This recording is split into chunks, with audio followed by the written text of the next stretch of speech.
कभी कभी ना ऐसा लगता है हम कुछ बड़ा खो चुके हैं। कोई चीज जो पहले बहुत साफ साफ दिखती थी अब धुंधली सी दिखने लगी है। मुझे याद है और टाइम जब मैं सुबह उठता था तो आंखें खुलती थी और आंख खुलने के बाद मैं नेचर में चला जाता था। पर अभी के टाइम में मैं जब अलार्म बंद करता हूँ तो सीधा इंस्टाग्राम खुलता है। उस टाइम में बैठ के सोचने का मन करता था, अब तो दिमाग में 40 प्रकार की चीजें चल रहा है। Reel, video, meme, notification, message, ये सब इतना भरा पड़ा है कि कुछ सोचने का मौका ही नहीं मिल रहा। पता है सबसे दर्दनाक क्या है? अब मन करता है कुछ बड़ा करने का, पर दिमाग में इतनी आवाज, इतना शोर, इतना नॉइस है कि कुछ सुनाई ही नहीं देता। पहले जब मैं किसी कैफे में बैठा था तो लोगों को ऑब्जर्व करता था, खुद से बातें करता था। अब बैठता हूँ तो फोन निकाल कर स्क्रीन स्वाइप करता हूँ। ये हो गया है जिंदगी का हाल। बचपन में मम्मी बोलती थी कमरे में गंदगी है तो मन नहीं लगेगा,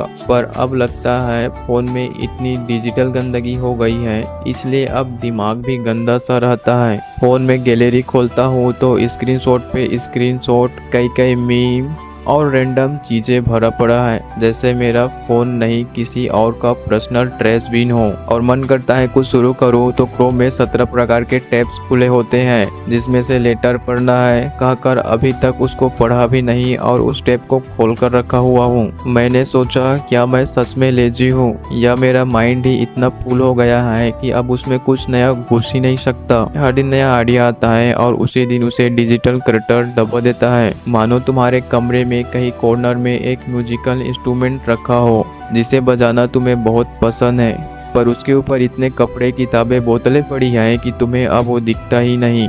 बस दिखता है तो उसके ऊपर पड़े सामान। वैसा ही हो गया है मेरे दिमाग का हाल। कुछ छोड़ना पड़ा ताकि खुद को फिर से सुन सकूं।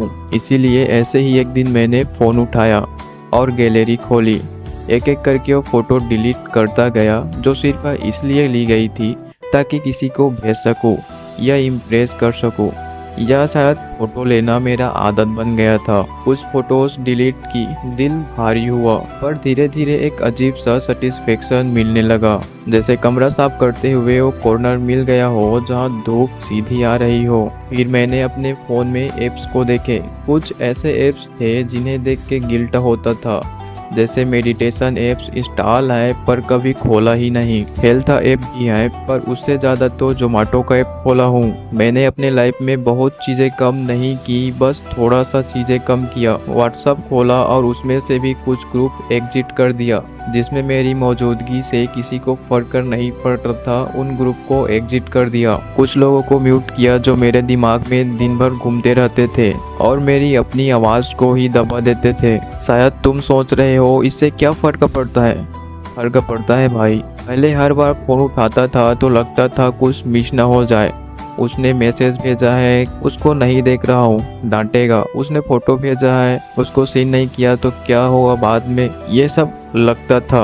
पर अब हर बार फ़ोन रखता हूँ तो लगता है कुछ वापस मिल गया। माना कि अभी टाइम ज़्यादा नहीं मिला, पर जो टाइम है उसमें ही मैं ज़्यादा मौजूद रहता हूँ। अब मैसेजेस पढ़ने के बीच में मैं खुद को भी थोड़ा पढ़ लेता हूँ। अब सेल्फी लेने के बजाय मैं आईने के सामने खुद से बातें करता हूँ। अब जब साइलेंस आता है तो डर नहीं लगता, बल्कि लगता है यही तो मैं था। ये सभी चीजें ही डिजिटल क्लटर है। ये कोई टास्क नहीं है, ये खुद से रिकनेक्ट करने की कोशिश है। ये उन आवाज़ों को बंद करना है जो हमसे कहती है तेरा कुछ नहीं होगा, और फिर अपने अंदर की उस धीमी सी आवाज़ को फिर से सुनना है जो हमेशा कहती है तू बहुत कुछ कर सकता है। अगर तुम ये सुन पा रहे हो तो अपने फ़ोन में एक बार गैलरी, इनबॉक्स और उन एप्स को देखो जिनका यूज़ तुम नहीं करते लेकिन फिर भी वो पड़ा है। और सबसे ज़रूरी चीज़, खुद को देखो।